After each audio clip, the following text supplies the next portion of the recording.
This is the ancient castle and the monastery. It is on the prime lands of the Finnic Vikings, who ruled the north with the Scandinavian Vikings. And Tolkien, in his Lord of the Rings and other works, got really inspired by this land's mythology, and one of his Elvish languages is generated by the old Finnic language. And Tolkien even wrote a book called Kullervo, which is inspired by Finnic actually. And those lands, here was the primal land of the Vikings, until the Christian crusaders came and conquered the land and Christianized it. Here used to be great kingdom of Kalevala, and the kingdom existed for at least 1,000 years because the Romans were not able to come here, and by 1,200 the Christian crusaders were able to conquer the whole land. But what was interesting, around 1,000 to 1,100, this land was ruled by the wealthiest kingdom in the north, because here was the iron supply of the Europe. Here were the swords and the armors were smithed and melted. This land was the wealthiest. The Byzantine and Arabic silver came to the north with the Varangians, the Varangs, who were also the founders of the Kievan Rus and also the vanguard for the Byzantine Emperor, for the Holy Roman Emperor. So this land holds a lot of mysteries and insights that we can discover together. And the most interesting thing is that when the crusade was announced to the north, to the kingdom of Kalevala, it was named the Holy Mary's land, and it is on the same line with the Holy Land. So we have got the same time, and the German historians say there was nothing before that there was a crusade just announced upon a forest. But that's really strange. Why you should announce a crusade upon a forest? Because here was a kingdom and here were primordial castles. We are in the city or the village of Padise, and here, few kilometers from this castle, is the old mound for the people that lived and created their castles over here.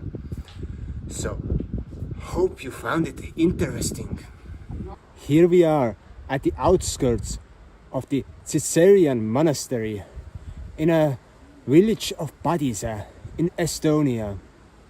This monastery is quite fascinating because it was created upon the old Finnic fortifications, and here used to be one of the capitals of the many clans of the Finnic tribes that inhabited this land long time ago. Nowadays, most Finnic people have been exterminated in the world. We are the population of minority. In Estonia, 1 million speakers. In Finland, 5 million. In Russia, some 8 to 10 million speakers. Some Hungarian, 10 million speakers. Not many. But in the past, those people used to be all around the north. In Scandinavia, in north of Germany, in Poland, out to the Ural Mountains in Russia. And those Finnic Vikings, they were instrumental in creating great empires, like the bodyguard of the Byzantine Emperor were the Varangians, the Varang, who were the great Vikings, the ones who were seeking the treasure seekers. So they went from the rivers, from the great river basins of Väinajoki, from Volga, etc., from the north to the south. They were the founders of the Kievan Rus, of the land of Kievs. And when there have been DNA tests, so most Russian people to the west of the Urals and the eastern Ukraine, so when you put the Ukraine into half, the Eastern and the Belarusians, the Lithuanians, Latvians, they share this quite similar genetic codes to the Finnic people, to the Finnish, to the Estonians. So the language should have been probably the same as well in the past, as many place names, etc. tell. But the most fascinating thing about those Finnic people is the Tolkien's fascination. Like J.R.R. Tolkien with his Lord of the Rings. He created two elven languages, the high and the lower. The one he got inspired by the Welsh language, used the Welsh as the basis for the elven language. And the other one, he used the Finnic epoch, the epos Kalevala, to create a language. And a lot of stories that revolve around the Tolkien's world, the honoring of the trees, the almighty power of the nature, how always the forces of nature, they rule over the will of the man.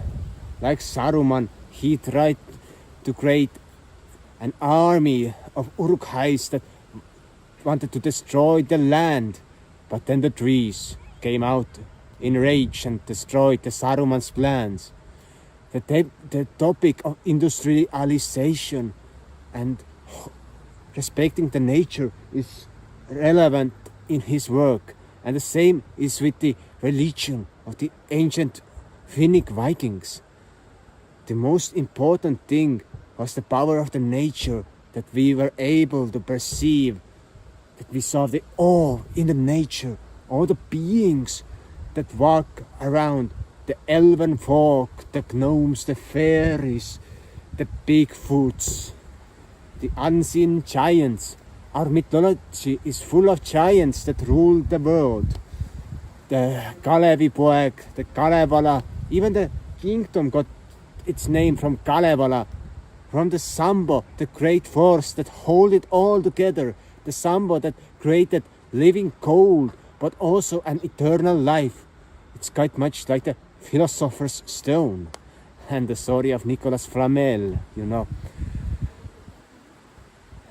But the story of the giants who walked across the sea, who created those great boulders of stone, who forced the smiths and the weaponry. By the year 1000 to 1100, this land was the richest in the north of Europe. The greatest treasure was hidden here, because here was forced the weaponry for the warfare. And those weapons were exported to the south, to the southern kingdoms, to the great halls of Istanbul, etc.